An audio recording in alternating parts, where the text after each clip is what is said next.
আসসালামু আলাইকুম, সবাইকে স্বাগতম।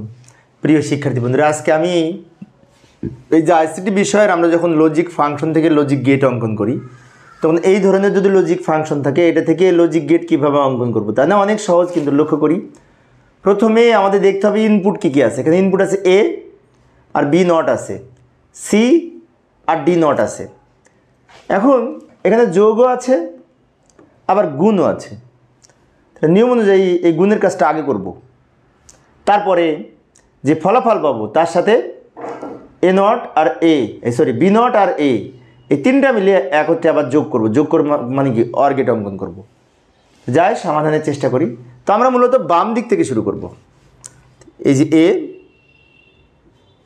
আর বি নট, এখন বি এর সাথে কিন্তু নট যুক্ত করতে হবে, তাই আমরা এখানে বি এর সাথে নট বের করে নিলাম।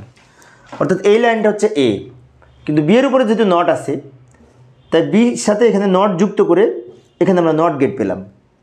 এটা বি নট বলতে পারি। টোটালটা ফ্রেশ এ আর এটা বি নট। এখন এই দুইটা মিলে এর উপরে যোগ আছে না, তাহলে এখানে মনে হচ্ছে অনেকে যে অর গেট হবে, আসলে কিন্তু সেটা এখন আঁকবো না। আঁকবো আমরা এই দুইটা লাইনের সাথে এইটার যে ফলাফল পাবো সেই লাইনটা যোগ করব।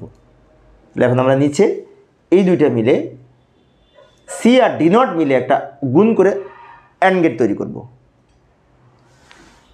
তো সি একটা লাইন নিলাম, ফ্রেশ সি, আর ডি নট আছে তাই ডিকে আমরা নট করে নিলাম। এখানে এই যে ডি এর সাথে নট বের করে নিলাম। তাহলে এটা বলতে পারি এইটা হচ্ছে সি আর এই ডি, এখানে ছিল ডি, নটটা অতিক্রম করে এইদিকে ডি নট বের হয়েছে।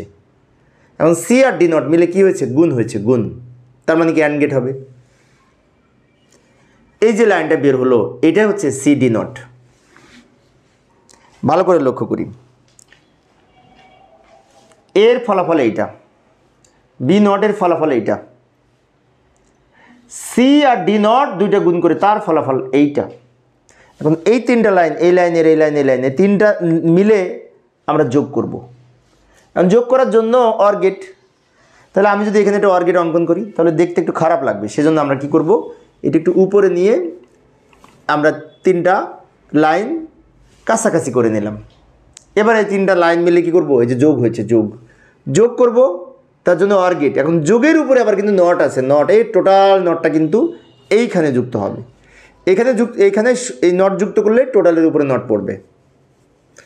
এই যে লাইনটা বের হলো এটাই হচ্ছে এই টোটাল, এটার মান। আমি আরেকবার একটু রিপিট করছি, লক্ষ্য করি। এটা হচ্ছে এ আর এখানে বি ছিল, বি নট এখানে তৈরি করে নিয়েছি, আর সি আর ডি নট মিলে আমাদের এইটা পেয়েছি।